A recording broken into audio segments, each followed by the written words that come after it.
Assalamualaikum warahmatullahi wabarakatuh. Selamat pagi kakak soleh-soleha. Bagaimana kabarnya hari ini? Alhamdulillah, luar biasa, Allahu Akbar. Alhamdulillah, pada pagi hari ini kita bertemu lagi di pelajaran bahasa Sunda. Nah kakak, ayo yang belum disiapkan bukunya, kakak siapkan terlebih dahulu ya. Sebelum kita memulai pembelajaran, ayo kita sama-sama membaca basmalah terlebih dahulu. Bismillahirrahmanirrahim. Nah kakak, sudah disiapkan buku bahasa Sundanya? Jika sudah, kakak bisa buka buku bahasa Sundanya halaman 12. Di halaman 12 ini ada sebuah surat. Kakak lihat. Nah, sebelumnya kakak tahu tidak surat itu apa?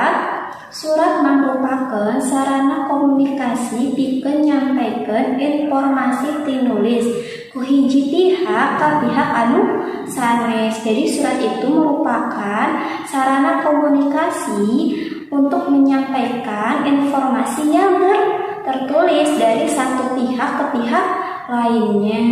Sekarang kita perhatikan buku bahasa Sundanya. Lihat, kita baca surat di buku bahasa Sundanya bersama-sama ya kak. Ya, Bogor 5 Januari 2006. Kahatur nu dipika hormat sobat Awaludin di Bekasi. Bogor 5 Januari 2006 kepada yang terhormat sahabat Awaludin di Bekasi. Sinarong hormat Awaludin sobat kuring mubager, Awaludin sahabatku yang baik, parantos lami urang tepa pendak. Sudah lama kita tidak bertemu. Kumaha bejana waktu ayeuna? Bagaimana kabarmu saat ini? Abdi ngan ukur bisa ngadoakeun mugi Awaludin aya dina tangtayungan Nu Maha Kuasa. Saya hanya dapat mendoakan semoga Awaludin ada dalam perlindungan Yang Maha Kuasa. Priyogina abdi ngintun surat ka sobat sabab dina pre akhir tahun engke abdi bade liburan di Bekasi.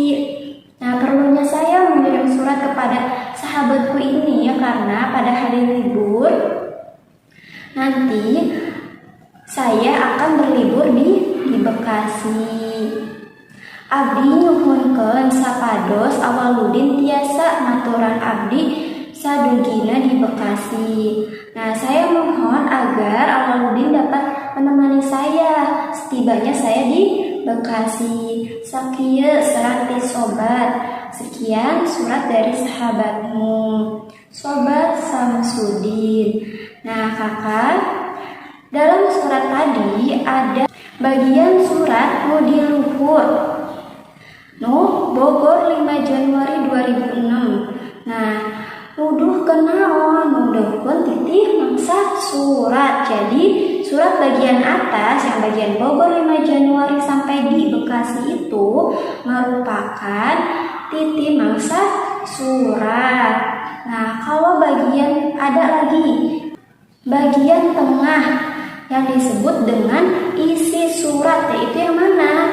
Yang Awaludin sobat kuring mubager. Nah, yaitu bagian isi surat. Nah, kalau tujuan surat itu bagian yang mana? Bagian yang priyogina abdi ngintun. Nah, itu adalah tujuan dari surat tersebut. Lalu ada panutup surat. Panutup surat itu bagian yang sakieu serat ti sobat, itu merupakan bagian penutup surat. Jadi ada 4 ya tadi. Ada titi mangsa, ada isi surat, ada tujuan surat, dan ada panutup surat. Nah, sekarang coba kakak buka lagi halaman 19-nya. Ada nulis catatan tina berita. Nah, di sini ada berita tentang jalan tol Cipularang ditutup.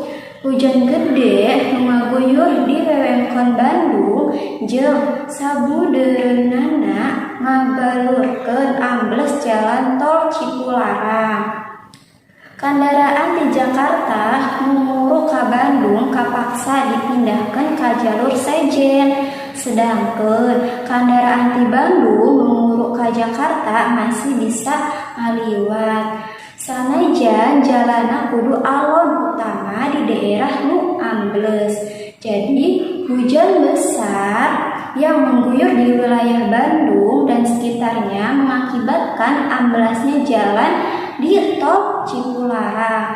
Nah, kendaraan dari Jakarta menuju Bandung itu terpaksa dipindahkan ke jalan yang lain. Sedangkan kendaraan dari Bandung yang menuju Jakarta masih bisa melalui, walaupun jalannya harus pelan-pelan.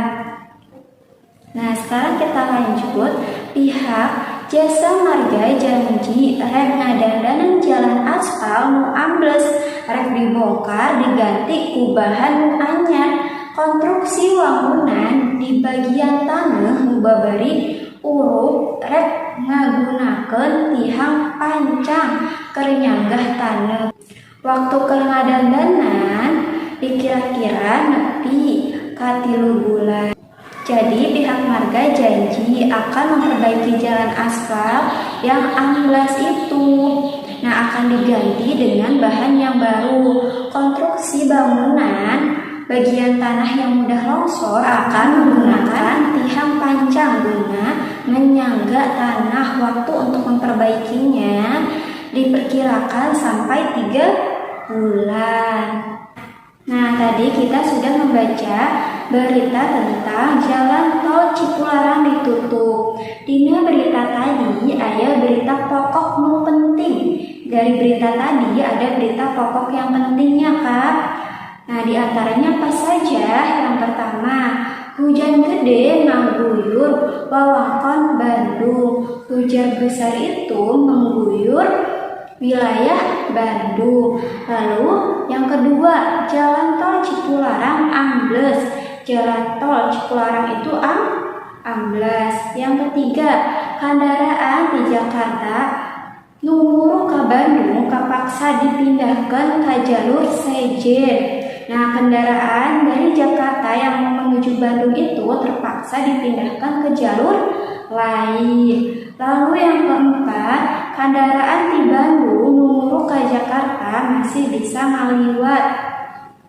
Kendaraan dari Bandung yang mau ke Jakarta masih bisa lewat. Nah, yang Ibu sebutkan tadi merupakan berita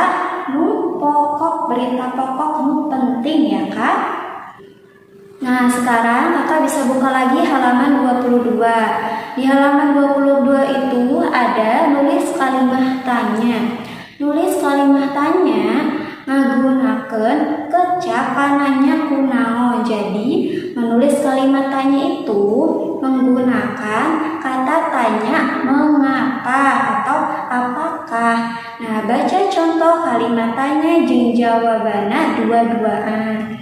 Nah, lihat Kakak di bawah ini di sini ada contohnya. Kunaon sababna teu sakola? Jawabannya sabab abdi kamari geuring. Yang artinya, kenapa sebabnya tidak sekolah? Karena saya kemarin sakit. Lalu contoh yang kedua, kunaon maneh teu nulis? Kenapa kamu tidak menulis? Abdi teu gaduh pulpen. Saya tidak mempunyai pulpen.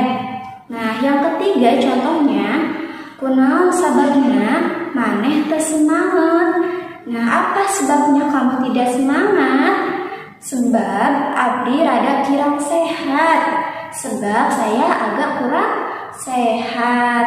Nah, yang Ibu sebutkan tadi merupakan contoh kalimat tanya. Jadi kalau Kakak mau membuat kalimat tanya, bisa di depannya menggunakan kata mengapa ataupun naon atau apakah. Nah, biasanya kalimat tanya itu diakhiri dengan tanda tanya. Tanda tanya itu seperti ini ya, Kak. Nah, sudah paham sampai di sini? Mudah-mudahan paham ya. Nah, untuk pelajaran bahasa Sunda hari ini Ibu cukupkan sampai di sini ya Kak. Hari ini tidak ada tugas. Terima kasih Kakak yang sudah menyimak videonya. Tetap selalu semangat. Sekian dari Ibu. Wassalamualaikum.